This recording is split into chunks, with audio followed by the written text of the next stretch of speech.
ان میں 2 مومن ہیں اور 2 کافر. ایک تو سلیمان علیہ السلام اور ایک ذوالقرنین. اور 2 کافر کون سے؟ ایک نمرود اور ایک بخت نصر جو بیبلونیوں کا بادشاہ تھا. ان کے علاوہ جو بادشاہ بہت سارے آئے ہیں مگر پوری دنیا پہ نہیں کسی نے حکومت کی. بعض لوگ کہتے ہیں کہ ذوالقرنین سکندر اعظم تھا مگر یہ بالکل بات صحیح نہیں ہے، اس لیے کہ سکندر اعظم جس کو کہتے ہیں وہ مشرک بادشاہ تھا. اس کے تو بارے میں آتا ہے، اور اس کا استاد ایرسٹوٹل تھا، ارسطو، وہ بھی مشرک تھا، بت پرست تھا. تو اس لیے وہ تو بالکل نہیں ہو سکتا. اور یہ پتا چلتا ہے کہ یہ عیسیٰ علیہ السلام سے پہلے آئے ہیں ذوالقرنین، اور یہ مسلمان تھے. انہوں نے بعض جگہ پہ آتا ہے کہ ابراہیم علیہ السلام کے ہاتھ پہ انہوں نے اسلام قبول کیا تھا، کعبہ کا طواف کیا تھا. بعض نے کہا کہ وہ کوئی چائنیز ہے، اور وال آف چائنا جو ہے وہ ابن عاشور اپنی تفسیر میں لکھا کہ وال آف چائنا جو ہے وہ ہے، لیکن ایسا نہیں ہے. وہ وال نہیں ہے جو یاجوج ماجوج کی بنائی گئی ہے. یہ بالکل بات صحیح نہیں ہے. یہ اس کو قرنین، 2 قرنوں والا کہا گیا. ٹھیک ہے. بعض نے کہا کہ نہیں یہ وجہ نہیں تھی، وہ ایک ہیلمٹ پہنتا تھا جس پہ 2 سینگ جیسی چیزیں نہیں لگی ہوتی، جیسے آپ نے بھی ایسے ہیلمٹ دیکھے ہوں گے، تو وہ تھے اس لیے. بعض کہتے ہیں نہیں اس وجہ سے نہیں، وہ چونکہ مشرق سے مغرب تک اس کی حکومت تھی، تو ایک قرن مشرق اور ایک قرن مغرب. بعض کہتے ہیں نہیں اس وجہ سے نہیں، بلکہ ایران اور یعنی فارس اور روم پہ اس کی حکومتیں تھی، اس لیے اس کو ذوالقرنین کا تو 2 قرن ہوں گے. بعض کہتے ہیں کہ قرن مطلب سینچری کے لیے بھی آتا نا، ایک زمانہ، تو 2 قرنوں میں مطلب جو ساری چیزیں ایک بادشاہ کو کامیاب بنانے کے لیے ہیں وہ سب اس کے پاس تھی.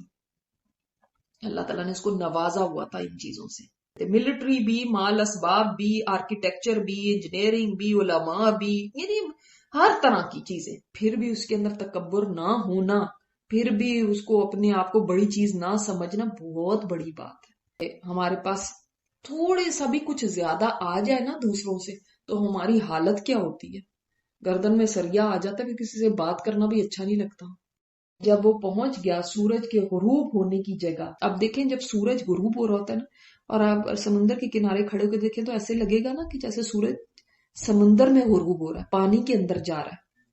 تو یعنی وہ چلتے چلتے فار ویسٹ میں چلا گیا، جہاں پہ آگے پانی تھا، یہ چشمہ تھا، اور وہ ایسا چشمہ تھا، اور اس کے اندر جیسے مطلب لگتا ہے کہ غروب ہو رہا ہے سورج اس کے اندر. یعنی اس نے فتح کر لیا اس قوم کو. ہم نے کہا یا ذا القرنین، خواہ یہ کہ تو عذاب دے، و اما اور چاہے یہ کہ تو تتخذ فیہم حسنا، ان کے معاملے میں بھلائی کرے. یعنی اللہ تعالیٰ نے الہام کر دیا ذوالقرنین کے دل میں، جہاں تک وہ ہیں جو ظلم کریں تو ان قریب ہم عذاب دیں گے اس کو، یعنی سزا دیں گے. ثم یردو، پھر وہ اپنے رب کی طرف پلٹے گا تو وہ وہاں پہ بھی اللہ تعالیٰ بھی اس کو پھر سخت عذاب دے گا. اور جو کوئی ایمان لا کے صالح عمل کرے فلاح جزاء الحسنى، تو اس کے لیے اچھی جزا ہے. تک کہ وہ پہنچا سورج کے طلوع ہونے کی جگہ، یعنی فار ایسٹ میں چلا گیا. پایا اس کو، کس کو؟ سورج کو. تطلوع، کہ وہ طلوع ہو رہا ہے، علی قوم، ایک قوم پر. نہیں بنایا ہم نے لہم، لیے ان کے، من دونہا، اس سے سورج سے، سترہ، کوئی پردہ. ہم نے سورج سے کوئی پردہ نہیں بنایا، یعنی ایک ایسی قوم جس کے اور سورج کے درمیان کوئی پردہ نہیں تھا. ایسی قوم تھی، اتنی انسیولائز تھی کہ انہوں نے کوئی گھر بنائے ہوئے تھے، نہ کوئی بلڈنگز تھی، نہ وہاں پہ کوئی پہاڑ درخت تھے، نہ کوئی اور شیلٹر تھا جہاں پہ وہ یعنی سورج سے بچنے کے لیے کوئی پناہ لے سکیں، کوئی جگہ جہاں پہ جا کے مطلب وہ بیٹھ سکیں. وہ ایسے ہی سورج کے نیچے ہی رہتے تھے، سورج پہ ایکسپوز تھے، سورج اور ان کے درمیان کچھ نہیں تھا. ذوالقرنین اتنا بڑا بادشاہ تھا مگر اس کو بھی نہیں پتا تھا، اس کو بھی نہیں خبر تھی کہ یہاں پہ ایسی بھی کوئی قوم رہتی، ایسے بھی لوگ رہتے ہیں. لیکن اللہ تعالیٰ کے علم نے احاطہ کر رکھا ہے. احاطہ کا مطلب ہوتا ہے چاروں طرف سے گھیرنا، یعنی ہر اینگل سے اللہ تعالیٰ کو ان کے بارے میں پتا تھا. پھر ایک مہم اختیار کی. ابھی تک کیا پتا چلا آپ کو اس بادشاہ کے بارے میں؟ اس میں عدل ہے، اس میں انصاف ہے، یہ ایمان اور صالح عمل کو ویلیو کرتا ہے، اس کا مطلب خود بھی ایمان والا اور صالح عمل کرتا ہے، اور اللہ تعالی کی طرف لوٹنے کے اوپر ایمان رکھتا ہے، اور محنتی ہے، اور اختیار رکھتے ہوئے بھی ظلم نہیں کر رہا کہیں۔ وہ پہنچا بین السدین، دو پہاڑی سلسلوں کے درمیان۔ اب یہاں پہ جبل نہیں آیا کہ صرف پہاڑ ہے، اور پہاڑی سلسلے جیسے ماؤنٹین رینجز ہوتی ہیں نا، وہ دور تک ماؤنٹین رینج، کیونکہ آڑ کا معنی ہے نا صد کا، تو یعنی ایسی آڑ کے بالکل بلاک کر دے۔ مثلا پہاڑ ہے نا، ایک پہاڑ ہے، اگر پانی اسے ٹکرائے گا تو سائڈوں سے چلا جائے گا، لیکن جب سد ہوتی ہے نا تو وہ اتنی چوڑی ہے کہ پانی اس کے سائڈوں سے بھی نہیں جا سکتا۔ میں نے آپ کو جسٹ ڈفرنس بتانے کے لیے۔ اس نے پایا ان کے علاوہ ایک قوم کو، یعنی ان کے علاوہ سے مطلب ہے کہ ان دو پہاڑوں کے درمیان، من دونہما، ان دونوں کے درمیان میں، یعنی ایک قوم۔ وہ کیسی قوم تھی؟ نہ قریب تھے کہ سمجھتے بات کو، یعنی آلموسٹ نہ سمجھ سکتے تھے ان کی بات۔ بے شک یاجوج اور ماجوج فساد کرنے والے ہیں زمین میں، تو کیا ہم بنائیں آپ کے لیے کوئی خراج، یعنی کچھ آپ کے لیے کچھ سیلری آپ کو کا انتظام کریں، کچھ آپ کو پیمنٹ کا انتظام کریں کہ آپ بنا دیں ہمارے اور ان کے درمیان ایک روک۔ اب انہوں نے ایسا کیوں کہا؟ اس لیے کہ دیکھیں جو ایک بھلا انسان ہوتا ہے نا، جیسے پھر آپ کی نیکی ٹپکتی ہے آپ کے چہرے سے، تو انہوں نے ریکویسٹ کی ذوالقرنین سے کہ ہم آپ کے لیے کچھ پیمنٹ طے کر لیتے ہیں آپ کے ساتھ، اور آپ پلیز ہمارے ساتھ یہ کام کر دیں، کیونکہ انہوں نے ہمیں بہت ستا رکھا۔ وہ لوگ کیا کرتے تھے، یاجوج اور ماجوج ہے نا، دو قومیں ہیں، ایک قوم کا نام ہے یاجوج اور ایک کا نام ہے ماجوج، دو آدمی نہیں ہے، صرف دو قومیں ہیں۔ تو یہ ہمیں اتنا ستا رہی ہیں، اتنا فساد کرتی ہیں، یہ آتے ہیں ہمارے وہاں اتنی تباہی کرتے ہیں، قتل و غارت کرتے ہیں، فصلیں اجاڑ دیتے ہیں، سب کھا پی لیتے ہیں، لوٹ مار کرتے ہیں، تباہی کرتے ہیں اور چلے جاتے ہیں۔ تو آپ ہمارے اور ان کے درمیان کوئی دیوار بنا دیں۔ چھوٹی بات تو نہیں کہہ رہے، کوئی گھر کی دیوار تو نہیں بنانی، کدھر کیا کہہ رہے ہیں، پہاڑی سلسلے ہیں، ان کے بیچ کے اندر ایسے دیوار کھڑی کر دیں کہ وہ آ نہ سکے یہاں پہ۔ تو کیا مطلب ہوگا کہ اتنی اونچی دیوار جو پہاڑوں کے اوپر تک چلی جائے، اتنی اس کی ہائٹ ہو جتنے پہاڑ ہیں، اور جتنی اس کی وڈتھ ہو، جتنی دونوں ماؤنٹین رینجز کے درمیان کی جگہ جو گیپ ہے وہ سارا فل ہو جائے، تو یہ آسان ہے کوئی؟ آج بھی اگر آپ دیکھیں تو اس کے اوپر کتنی کرینز چاہیے، کتنی مین پاور، لیبر کتنی چاہیے، کتنا کروڑوں اربوں روپیہ چاہیے۔ اچھا، اب دیکھتے ہیں کہ ذوالقرنین کیا کہتا ہے۔ اب آپ کو کوئی ایسا کام کہہ دے کہ ہمارے پر تو بڑا ظلم ہو رہا ہے، تو ہم کہیں گے اب ہمیں کیا، اچھا اچھا کریں گے تمہارا کوئی کام، وعدے کر کے اور پھر چلے جائیں گے، اور پھر وہ یہی حکمرانوں کا یا ان کا زیادہ تر تو یہی کام ہوتا ہے۔ ہاں ہم آپ کی مدد کریں گے، آپ کی امداد ضرور ہوگی اور ایسے ہوگا، اس کے بعد ایسے غائب ہوئے کہ بس تصویریں ہی بنوا لی اور اس کے بعد بس کچھ پتا نہیں ہے امداد کا۔ سبحان اللہ، کہتا ہے جو مجھے اللہ نے قدرت دی ہے نا، میرے رب نے، وہ بہتر ہے میرے لیے، یعنی مجھے نہیں ان پیسوں کی ضرورت، مجھے جو میرے رب نے دے دی ہے وہ میرے لیے بہتر ہے، وہ یعنی میرے لیے کافی ہے۔ بس تم یہ کرو، تم مدد کرو میری، سارے مل کے، بھی قوت، انسات قوت کے، یعنی مین پاور، افرادی قوت کے ساتھ میں بناؤں گا تمہارے درمیان اور ان کے درمیان کیا، سدا نہیں، ردما۔ اللہ اکبر، سدا تو تم نے پوچھی ہے نا، لیکن سد جو ہے وہ اتنی کافی نہیں ہوگی۔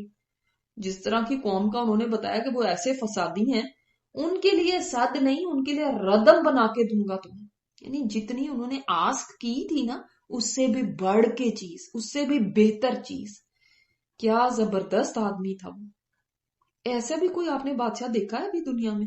میرے پاس لے کر آؤ لوہے کے ٹکڑے۔ اچھا، اب یہ آیت جو ہے نا، یہ انجینئرنگ کی آیت ہے قرآن میں، کہ حدید کے بلاکس لے کر آؤ۔